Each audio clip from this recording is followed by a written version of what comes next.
Welcome back to the Football Referee with Emmy Hikins, Trevor Gear, and Femi Madariola.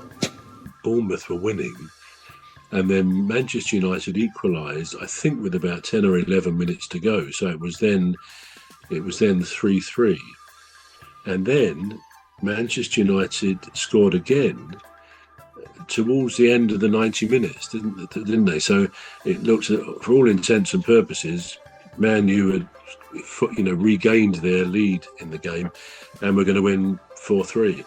But of course, only to then find that Bournemouth equalised very much towards I don't even know if it was in the last added-on minutes, but it could have been. But they equalised 4-4, a very unusual score in football terms anyway, particularly in the Premier League. But incredibly, I think they actually got their equaliser in the last few minutes of added-on time. But incredibly, they then had two more chances, did Bournemouth, to win that game 5-4. In both cases, the goalkeeper made pretty good saves, one with his leg, I think, and they could easily have been goals. And God, they would have won an unlikely victory, 5-4. But even then, 4-4 was a bit of a breathless game, that second half, to watch it as a neutral. It was quite something. And I found I don't really mind. I don't dislike many teams that I say, I really hope they lose. So in a sense, I didn't mind who won that game. I went to Manchester United for the game against Palace towards the end of last season, and just before the game, outside the ground at Old Trafford, they had the memorial service with the anniversary of the Munich disaster. And it was very moving. It was a very moving thing. Palace fans were there with Man United fans.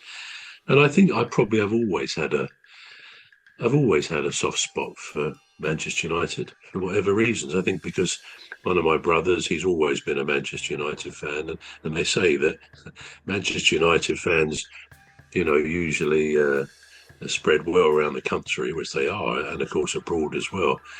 So I've always liked them. But I wouldn't have minded them winning. But I wouldn't have minded if Bournemouth. From a layman, it was a great game to watch in that second half, particularly because you never knew. And when there was a goal, you thought, well, there's probably going to be another goal as well. Probably the fact that it ended 4-4 was a good, fair thing.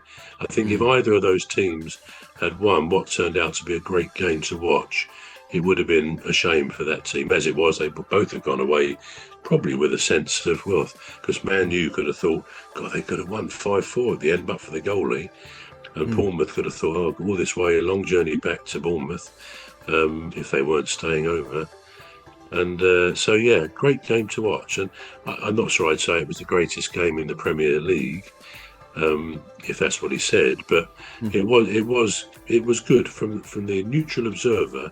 It was an exciting football match to watch. Yeah. We're going to take a short break now. The Football Referee will be back shortly. You're listening to the Football Referee with Emmy Hikins, Trevor Gear, and Femi Madariola. The Football Referee will be back shortly. Please stay tuned. The Football Referee is looking for sponsors. If you're a business out there looking to spread the word about the products and services you offer, please get in touch on our website, deepstuffrecords.com. And also, if you're looking to get involved on this show, please reach out via our Facebook page, Deepstuff Radio or Deepstuff Records. Thank you.